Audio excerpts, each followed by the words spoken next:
اے رہنمان عشق یہاں سر کے بل چلو، یہ عشق بتا نہیں عشق رسول ہے۔ میرے انتہائی واجب الاحترام علماء کرام، معززین علاقہ، طلباء کرام، انجمن فروغ حمدنات کی قیادت، آپ سب حضرات کو دل کی گہرائیوں سے مبارکباد پیش کرتا ہوں کہ آپ نے سردی کے اس موسم میں گوناگون مصروفیات کے باوجود اس بابرکت محفل کو سجایا۔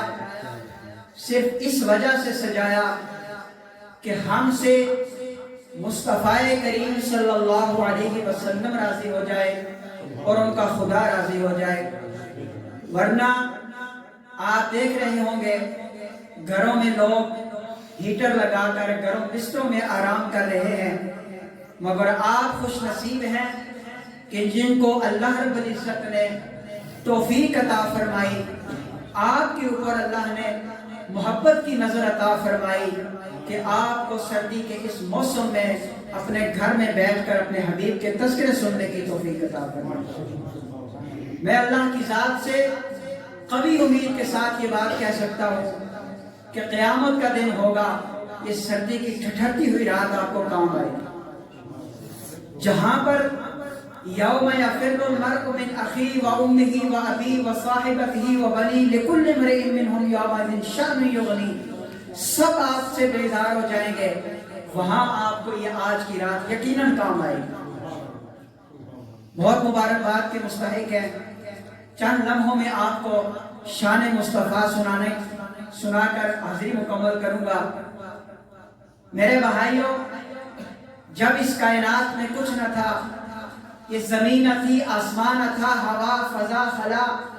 نباتات، جمادات، چرندے، پرندے، درندے، انسان، حیوان، نوری، ناری، عرشی، فرشی، چاند، ستارے، سورج، شام، سحر، شجر، حجر، بر و بحر، الغرض کے کائنات میں کچھ تھا ہی نہیں سوائے اللہ رب العزت کے، کچھ نہ تھا۔ اس وقت اللہ رب العزت نے چاہا کہ میں ایک چھپا ہوا خزانہ ہوں، میں اپنے آپ کو ظاہر کروں، چنانچہ اللہ رب العزت نے اپنے آپ کو ظاہر کرنے کے لیے، اپنی پہچان کروانے کے لیے، اپنی تعریف کروانے کے لیے، اپنا تعارف کروانے کے لیے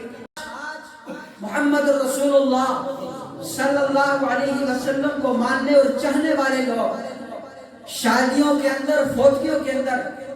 تمام تر رسومات جو ہے وہ ہندوؤں کے طریقے کی اپنا رہے ہیں۔ کیا ہم اتنی نعتیں سننے کے بعد، اتنی رات تک بیٹھنے کے بعد، ہم جب باہر جائیں، ہمارے بچے کی شادی ہو تو ہمارا یہ تقاضا نہیں بنتا کہ ہم جا کر وہاں رسول اللہ کی سنت کو زندہ کریں؟ ہم منگنی کی رسم سے لے کر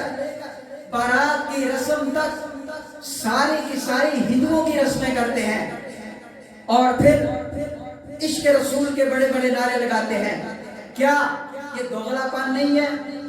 کیا صحابہ نے شادیاں نہیں کی ہیں؟ کیا صحابہ کی شادیاں ہماری شادیوں سے مطابقت رکھتی ہیں؟ اور آخری بات، ہم جو کچھ کرتے ہیں وہ اس لیے کرتے ہیں کہ لوگ کیا کہیں گے، لوگ کیا کہیں گے۔